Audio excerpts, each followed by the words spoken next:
Hello everyone, एक बार फिर से आपका स्वागत है हमारे इस चैनल पे, जहाँ पे आज हम आपके साथ डिस्कस करने वाले हैं लिमिटेशन ऑफ फाइनेंशियल अकाउंटिंग के बारे में। बहुत ही बेसिक पॉइंट है, बट यहाँ पे एग्जाम के पॉइंट ऑफ व्यू से एक इम्पॉर्टेंट क्वेश्चन बन सकता है, जहाँ पे आपसे अकाउंटिंग के बारे में उसका मतलब जाना जाएगा एंड ऑल्सो ये भी पूछा जाएगा कि इसके आगे लिमिटेशंस क्या क्या है। सो फॉर दैट रीजन्स ये एग्जाम के पॉइंट ऑफ व्यू से अच्छा क्वेश्चन है। So let's start the question. देखिए, फाइनेंशियल अकाउंटिंग के बारे में पहले समझ लेते हैं। आप सबने देखा होगा कि आज के टाइम में बिजनेस बहुत बढ़ रहे हैं।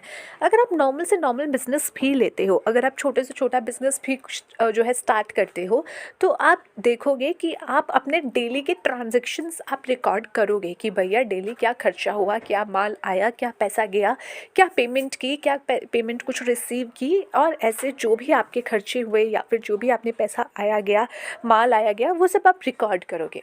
इसको करने के पीछे एक कारण होता है कि आप जो भी बिजनेस चला रहे हो उसमें आप ये जान सको कि क्या आप प्रॉफिट में हो या फिर लॉस में हो। साथ ही साथ क्या पैसा आपको देना है एक टाइम पीरियड में, या फिर आपको कितना पैसा किस किस से लेना है।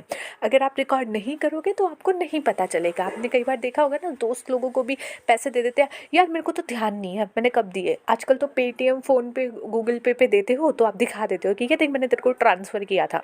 तो वही चीज़ यहाँ पे है।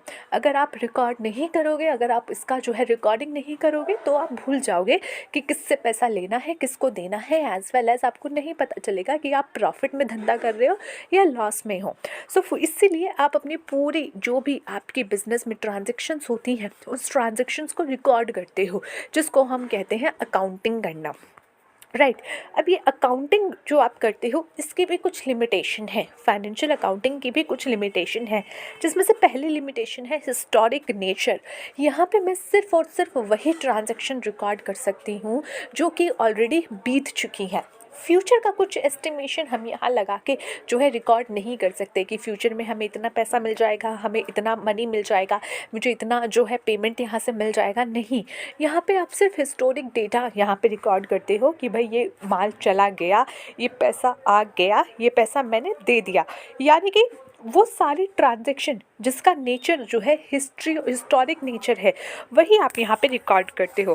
फाइनेंशियल अकाउंटिंग जो है is the record of all transaction. Financial accounting क्या है? रिकॉर्ड है उस सारी ट्रांजैक्शंस का जो कि ऑलरेडी बिजनेस में हो चुकी है ड्यूरिंग अ पर्टिकुलर पीरियड। जैसे कि आप एक साल की पूरी फाइनेंशियल स्टेटमेंट बनाते हो और उसको यूजुअली 31 मार्च को बंद कर देते हो, अपनी बुक्स क्लोज कर देते हो, 31 मार्च तक का पूरा स्टेटस दिखाते हो।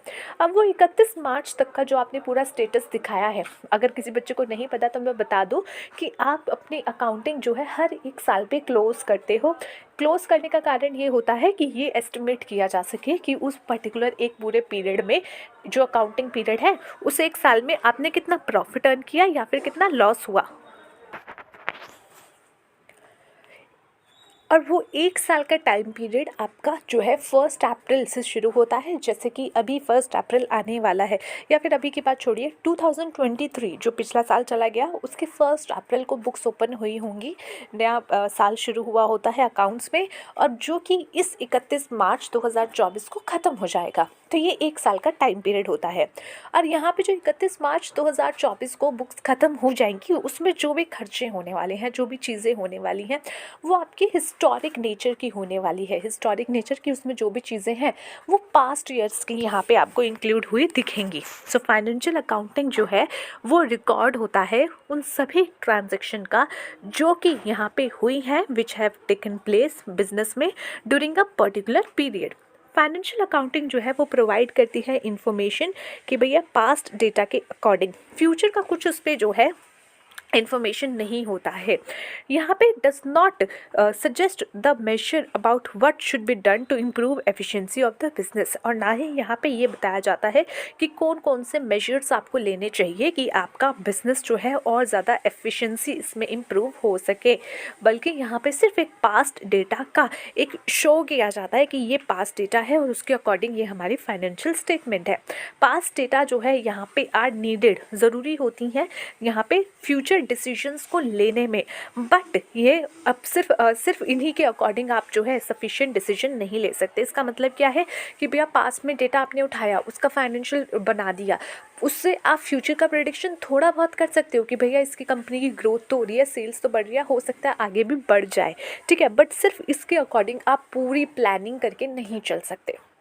Right, next is it record only actual cost. अब यहाँ पे व्हेनेवर जब भी आप अकाउंट्स बना रहे हो, फाइनेंशियल अकाउंट्स रिकॉर्डिंग कर रहे हो, तो वहाँ पे आपकी जो है सिर्फ एक्चुअल कॉस्ट रिकॉर्ड की जाती है। Let's suppose you brought a building today for the rupees of 10 lakh rupees, okay, so you are going to record the same amount in your books today, and उसको जो है आगे चल के लेट्स सपोज आपकी बिल्डिंग में जो है अमाउंट बढ़ रहा है, उसके आसपास का कुछ ऐसा प्लान आ गया जिसकी वजह से आपकी बिल्डिंग की वैल्यू 10 लाख रुपीज़ से 10 करोड़ रुपीज़ तक चली गई है, बट इससे आपको फ़र्क नहीं पड़ता। आपने जिस कॉस्ट पे बाय किया है वही कॉस्ट आप अपने जो है एसेट्स की या जो भी चीज़ें आपने बाय की है वो आप कॉस्ट के बेसिस पे ही दिखाओगे। इसका मतलब कुछ नहीं है कि मार्केट में उसकी क्या वैल्यू है, अदर वो ज़्यादा है या कम है, कोई मतलब नहीं है। आपको सिर्फ बुक्स में वही वैल्यू शो करनी है जो कि आपने कॉस्ट उस पर इंकर्ड किया है। सो फाइनेंशियल अकाउंटिंग में जो है हमेशा ये जो है कंसर्न बना हुआ है फिगर्स को लेकर के, क्योंकि यहाँ पे जो है आप सिर्फ उसी अमाउंट पे उसी एसेट का वही वैल्यू शो करोगे जो कि उसकी कॉस्ट वैल्यू थी, भले ही उसमें फ्रीक्वेंटली कुछ भी चेंज आ रहा हो।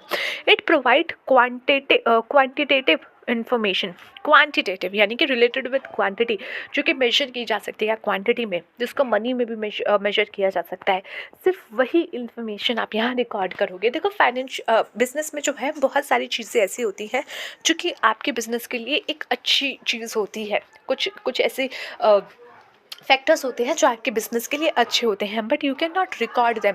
Why you can not record them? क्योंकि आप उसको क्वांटिटी में कन्वर्ट नहीं कर सकते, से रिलेटेड है जो कि क्वांटिटी में मेजर की जा सकती है। अगर उसके अलावा कोई भी ऐसी चीज़ है जो कि आपके बिजनेस के लिए एक पॉजिटिव न्यूज़ है या फिर वो कहीं ना कहीं पॉजिटिव इम्पैक्ट डालती है, स्टिल आप उसको अपनी बिजनेस में रिकॉर्ड नहीं कर सकते। वाई? क्योंकि ये आपकी क्वांटिटी में कन्वर्ट नहीं की जा सकती, मनी में कन्वर्ट नहीं की जा सकती या मनी में मेजर नहीं की जा सकती, इसीलिए उसको आप रिकॉर्ड नहीं कर पाओगे। सो फाइनेंशियल अकाउंटिंग जो है कंसीडर करता है सिर्फ वही फैक्टर्स जो कि क्वांटिटेटिव एक्सप्रेस की जा सकती हैं। क्वालिटी अगर कुछ है, क्वालिटेटिव अगर कुछ है, उसको आप यहाँ पे फाइनेंशियल अकाउंटिंग में जगह नहीं दोगे, धक्का मार के निकाल दोगे या फिर उसको एंट्री ही नहीं दोगे। धक्का मारने की बात अलग है। It provides information about the whole concern. यहाँ पे आपको जो है पूरे बिजनेस के बारे में आइडिया लगता है। पूरे बिजनेस के बारे में मीन्स अगर आपको पता करना है कि इस पर्टिकुलर डिपार्टमेंट में कितना खर्चा हुआ है, तो वो आप फाइनेंशियल अकाउंटिंग में नहीं समझ पाओगे। उसके लिए आपको जाना पड़ेगा कॉस्ट अकाउंटिंग की तरफ। फाइनेंशियल अकाउंटिंग आपको पूरी बिजनेस के बारे में, पूरा बिजनेस कंसर्न जो है उसके बारे में जो है चीज़ें बताता है कि पूरी कंपनी ने इतना प्रॉफिट किया है, इतना लॉस किया है, पूरी कंपनी का इतना रेंट का खर्चा आया है, इतना सैलरी का खर्चा आया है। इसमें आपको ये चीज़ नहीं पता चलेगी कि भैया प्रोडक्शन डिपार्टमेंट ने कितनी सैलरी मिली या फिर डिफरेंट डिपार्टमेंट में कितना कॉस्ट पड़ रहा है, कितना खर्चा पड़ रहा है, वो आपको यहाँ नहीं पता चल पाता, बल्कि यहाँ पे इंफॉर्मेशन प्रोवाइड की जाती है पूरे होल कंसर्न के बारे में। Next is difficulty in price fixation. अब मान लो आपने एक न्यू प्रोडक्ट बनाना है, आपको जानना है कि मैं इसका प्राइस क्या रखूँ, तो यहाँ पे उसके लिए financial accounting is not enough या फिर financial accounting itself is not going to fulfil this need of yours. क्यों? क्योंकि यहाँ पे आपको प्राइस फिक्स करना है। अब जैसे कि माफ़ कीजिएगा, अपने कुछ प्रोडक्ट्स बनाने हैं। अब आप सोच रहे हो कि इसका प्राइस क्या रखा जाए, मार्केट में किस प्राइस पे बेचा जाए, तो उसके लिए आपको क्या चाहिएगा? सबसे पहले आपको ये चाहिए होगा ना कि भाई मेरे को इस प्रोडक्ट को बनाने में कितना कॉस्ट लग रहा है, इस प्रोडक्ट को, पर्टिकुलर प्रोडक्ट को बनाने में मेरी जेब से कितना पैसा जा रहा है। वो चीज़ आपको फाइनेंशियल अकाउंटिंग नहीं बताती। फाइनेंशियल अकाउंटिंग आपको ये नहीं बताएगी कि इस प्रोडक्ट को बनाने में आपका इतना खर्चा लग रहा है, और इसीलिए अगर आपको ये चीज़ नहीं पता चलती है फाइनेंशियल अकाउंटिंग से, तो यहाँ पे आप जो है नहीं बता पाओगे कि भाई मैं कितना प्राइस यहाँ पे फिक्स करूँ। तो प्राइस फिक्सेशन के लिए आपको डिफ़िकल्टी होती है।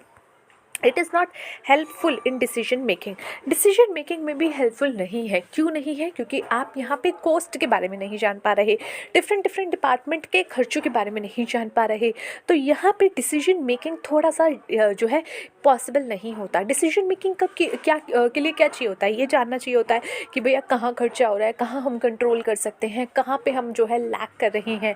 वो सारी चीज़ें आपको फाइनेंशियल अकाउंटिंग में नहीं मिलती है।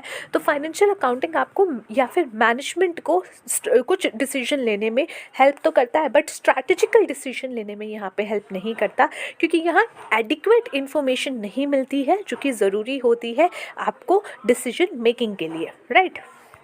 Lack of uniformity in accounting principles. Uniformity, अब यहाँ पे मतलब क्या है? देखो, we have a lot of accounting principles, ठीक है। अकाउंटिंग पॉलिसीज़ भी आपके पास है जो कि डिफरेंट होती हैं on the use of accounting principles. Accounting principles के अकॉर्डिंग भी आप कई चीज़ें देखते हो, पॉलिसीज़ के अकॉर्डिंग भी देखते हो। सो यहाँ पे यूनैनिमिटी नहीं होती है, लैक ऑफ यूनैनिमिटी होती है जब आप बात करते हो अकाउंटिंग प्रिंसिपल्स के बारे में या प्रोसीजर्स के बारे में।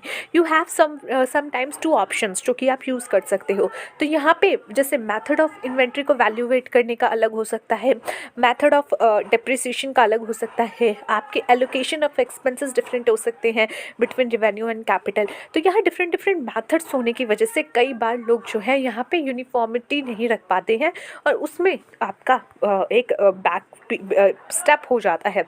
It is not possible to control cost, because यहाँ पे आपको कोस्ट के बारे में पता नहीं चल पाता, और कोस्ट के बारे में पता नहीं चलेगा तो कंट्रोल कैसे करोगे? कुछ चीज़ कंट्रोल करनी है जिसके आपको अपना गुस्सा कंट्रोल करना है, पहले आपको पता तो चलना चाहिए आप कितना हाई लेवल का कंजरों की तरह गुस्सा करते हो, ठीक है। आई डोंट नो कंजर का मतलब क्या होता है बट पंजाबी में ये वर्ड सुना है, तो ठीक है, गाली वाली नहीं होती होगी आई होप, और है तो सॉरी। तो यहाँ पे कोस्ट कंट्रोल करने के लिए आपको पहले जानना तो पड़ेगा कि भैया कोस्ट कितनी है, कितना इनका कोस्ट आ रहा है, ताकि आप उसको कंट्रोल कर सको। सो फाइनेंशियल अकाउंटिंग से you can not get the idea about the cost, so यहाँ पे उसको कंट्रोल भी नहीं कर पाओगे आप।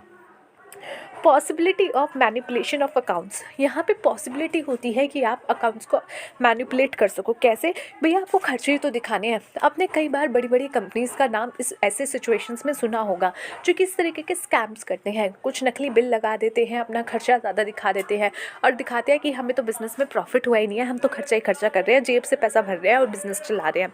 तो यहाँ पर मैनिपुलेट करना अकाउंट्स को बहुत ईजी होता है।